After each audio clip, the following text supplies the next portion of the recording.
अस्सलाम वालेकुम वीवर्स। आज मैं आपसे शेयर करने वाली हूँ एक जुनून बेईमानी की दूसरी किस्त। इसके राइटर का नाम है नूर अरूज। अगर आप इसकी पहली एपिसोड देखना चाहते हैं तो आप मेरे चैनल गैलरी लाइंस पर देख सकते हैं। चलते हैं नावल की जानिब।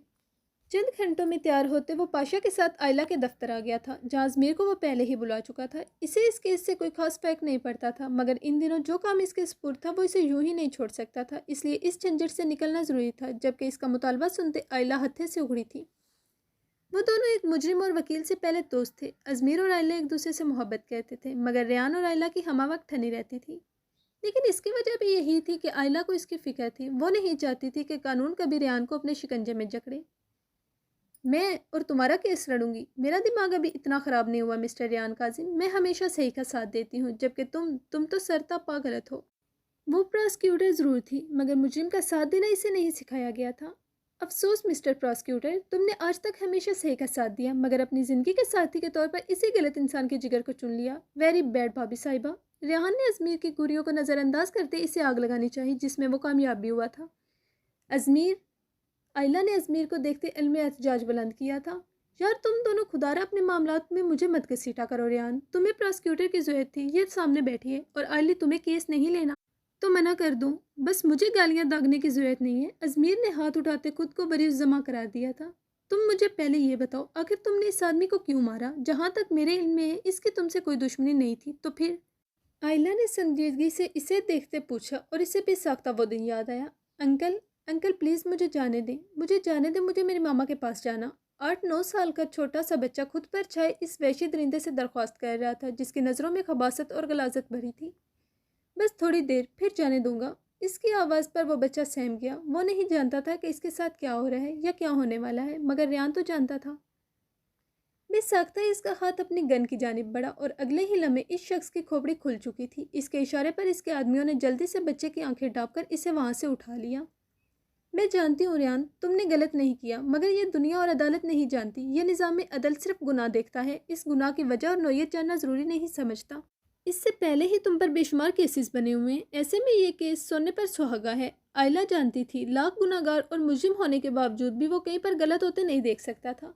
तो तुम्हारे ख्याल में मुझे क्या करना चाहिए था आयला? इसे फूलों के हार पहनाता या घर ले जाकर पार्टी करता उसके साथ? मैं जानता हूँ मैं गलत हूँ, गुंडा हूँ, लोफर हूँ, मगर मेरे काम का भी एक असूल है। किसी की भी इज्जत दागदार करने के बारे में सोचने वाले के लिए भी कोई माफ़ी नहीं है। रेयान का लहजा खुद ब खुद सर्द हो गया था।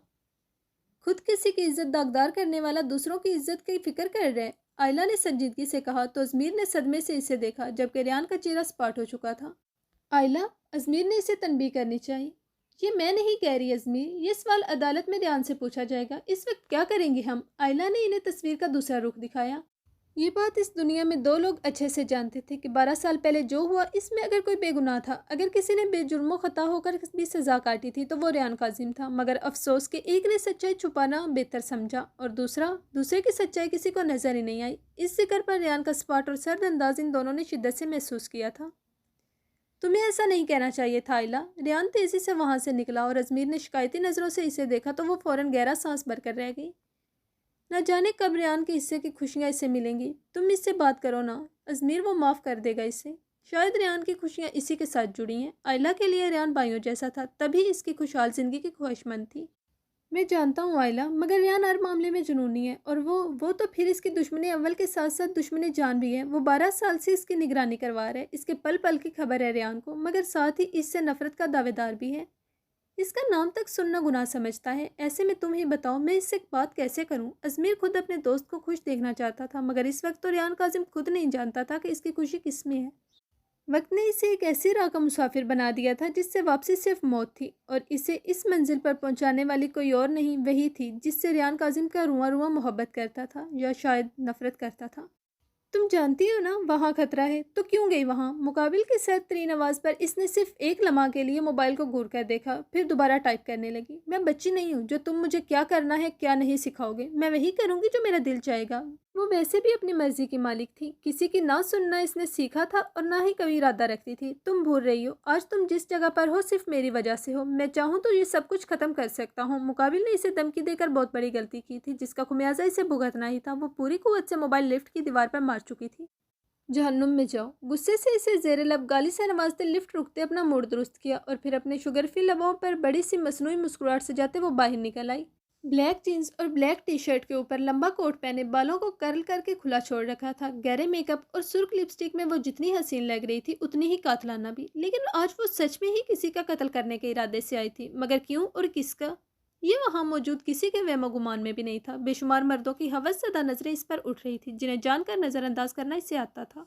घटिया हवसप्रस्त जानवर, वो ज़ेरे लब बड़बड़ाई। इसका बस चलता तो इन सब की नज़रों को नोच डालती, जो हर जगह लड़की को देखकर राल टपकाने लगते हैं, जिनके लिए औरत सिर्फ नोचने के लिए होती है। मगर फिलहाल वो सब फरामोश करती, सिर्फ अपने मकसद पर ध्यान दे रही थी, क्योंकि इससे ज़्यादा ज़रूरी इसके लिए कुछ नहीं था। आखिर कौन थी वो? तुम्हें ज़रा शर्म नहीं आई अपनी बहन के साथ ऐसा सलूक करते हुए? सौतेली ही सही, बहन तो थी ना। वो पूरी कुव्वत से पंजिंग बैग पर मुक्के मारते अपना गुस्सा ठंडा करने की कोशिश कर रहा था। आयला की एक बात ने इसे हाल से माजी में बुरी तरह पटका था। वो वक्त जिसे याद करते इसे तकलीफ की इंतहा नहीं रहती थी। वो एक बार फिर पूरी शिद्दत से याद आया था। किसी के तल्ख जुमले कानों में गूंजे थे। मैंने ऐसा नहीं किया, मैंने ये सब नहीं किया। वो तो खुद इस सब हालात से शदीद खौफजदा हो चुका था। भले ही वो 18 साल का एक नौ उम्र लड़का था, मगर था तो बच्चा ही। बकवास बंद करो अपनी। एक तो इतना बड़ा गुनाह किया और इसके ऊपर से झूठ बोल रहे हो। तुम जानी ही नहीं कातिल भी हो। ये इस मुलाजिम का कत्ल भी किया है तुमने, जिन गुनाहों के बारे में वो सोच भी नहीं सकता था। उनका इल्ज़ाम इसके सर लगा दिया गया। मैंने ऐसा नहीं किया, वो चीखा था, मगर वहाँ यकीन करने वाला कोई नहीं था। और फिर इस दुश्मनी जान की गवाही ने इसकी इज्जत के ताबूत में आखिरी कील ठोंक दी। अपने उसे मुजरिम करार देते हुए जेल भेज दिया, और ना सिर्फ ये बल्कि उसकी लुटी पुटी बहन को भी घर से निकाल दिया। ये वक्त उन दोनों बहन भाइयों ने कैसे गुजारा ये सिर्फ वही जानते थे। लेकिन अब वो वक्त गुजर चुका था। अब वो पहले वाला रेयान नहीं था, जो अपने और अपनी बहन के साथ गलत करने वालों को कुछ नहीं कह सकता था। अब वो ब्रोड था, जिसे हर जुर्म का हिसाब लेना था उनसे जिन्होंने वो जुर्म किए। ब्रोड इटली से कॉल की है, उनकी हालत ठीक नहीं है, हमें जाना होगा। पाशा की परेशान आवाज़ पर वो झटके से ख्यालों की दुनिया से बाहर आया और भागता हुआ बाहर की जानिब बढ़ा, जहाँ ना जाने इसके लिए क्या चीज़ मुंतज़िर थी। पाशा ने इटली की सबसे पहले फ़्लाइट बुक करवाई थी। वो दोनों आधे घंटे बाद एयरपोर्ट पर थे। रियान तेज़ी से चेकआउट करने के लिए काउंटर की जानिब बढ़ा, जिस पर इसका नाम सुनकर ऑफिसर ने इसे अजीब सी नज़रों से घूरा और इसे इंतज़ार करने का कहा।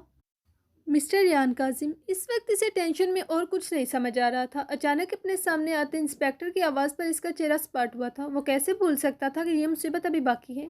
क्या बात है इंस्पेक्टर? इसके सर सपाट अंदाज पर चंद पल को इंस्पेक्टर भी सटपटा गया। इस पर इसके गाल पर बना सुर्ख निशान इसे मजीद पुरस्कार बना रहा था। अब मुल्क छोड़कर नहीं जा सकते मिस्टर रियान काजिम, सो आपको हमारे साथ चलना होगा। इंस्पेक्टर की बात पर इसकी सुबह परेशानी पर लकीरें उभरी। अगर आपको इल्म हो तो मेरी बेल हो चुकी है, मुझे इमरजेंसी केस के सिलसिले में जाना है। रियान काजिम को ऐसे छोटे छोटे मामलात पर फरार हासिल करने की आदत नहीं है। रियान दोनों हाथ पैंट की जेबों में डालते हुए अकड़ कर बोला, जबकि इसके अंदाज पर इंस्पेक्टर मुठियां भेजने पर मजबूर हो गया था। आपकी बात दुरुस्त होगी, मगर कानून तो फिर भी कानून है। जब तक ये केस खत्म नहीं हो जाता तब तक आप कहीं नहीं जा सकते। उम्मीद है आप हमारे साथ तामुन करेंगे। वो इंस्पेक्टर बेवकूफ़ नहीं था जो रियान काजिम से पंगा लेता। वो जल्द या बदीर इस केस से निकल ही जाना था। लेकिन अगर इस बीच इंस्पेक्टर कोई गलती कर लेता तो रियान काजिम इसकी ज़िंदगी जहन्नम बना देता। पाशा, रेहान पाशा की जानिब मुड़ा, जो पहले ही चिराग के जिन की तरह इसके हुक्म का मुंतज़िर खड़ा था। रेहान ने इंस्पेक्टर पर एक निगाह डाली, जिस पर वो लब बेचकर कई कदम पीछे हुआ। मैं यहाँ से नहीं निकल सकता, इसलिए तुम्हें इटली जाना होगा। तुम मुझे हर चीज़ की अपडेट दोगे, और याद रखना कोई भी गड़बड़ नहीं होनी चाहिए। कोई भी गड़बड़ हो तो फ़ौरन मुझे खबर कर देना। रेहान सर्द मगर धीमी आवाज़ में बोला तो पाशा सर हिला गया। जी ब्रोड, जैसा आपका हुक्म। पाशा तो हर मामले में इसकी आंख की एक जुम्बश पर तैयार रहता था, फिर अब तो मामला भी कुछ वैसा था तो इनकार कैसे करता। जवाब। रेहान के इशारे पर पाशा अपना बैग थामते चेकआउट करने चला गया। मेरे आदमी के जाने पर तो आपको एतराज़ नहीं है ना इंस्पेक्टर, या इस पर भी कानून कोई दफ़ा आयद करता है? तमस्खराना मुस्कुराहट लबों पर से जाते पूछा तो इंस्पेक्टर नफ़ी में सारे ला गया। आप जा सकते हैं। इंस्पेक्टर यावर ने इशारा किया तो वो आंखों को सन ग्लासेस में छुपाते वहाँ से निकलता चला गया। इंस्पेक्टर यावर की सर्द और नफरत भरी नज़रों से दूर तक इसका पीछा किया था। तो नाज़रीन, ये थी हमारे नावल की दूसरी एपिसोड। कैसी लगी आपको? नीचे कमेंट सेक्शन में अपनी राय का इजहार कीजिए। जैसा कि आप लोग जानते हैं कि ये नावल हफ्ते में एक दफ़ा पोस्ट किया जाता है, लेकिन अगर आप इसकी ज़्यादा एपिसोड लेना चाहते हैं तो ये टोटली आप पर डिपेंड करता है। आप नावल को लाइक और चैनल को सब्सक्राइब करके ज़्यादा एपिसोड भी ले सकते हैं। मिलते हैं एक नई वीडियो के साथ। अल्लाह हाफिज़।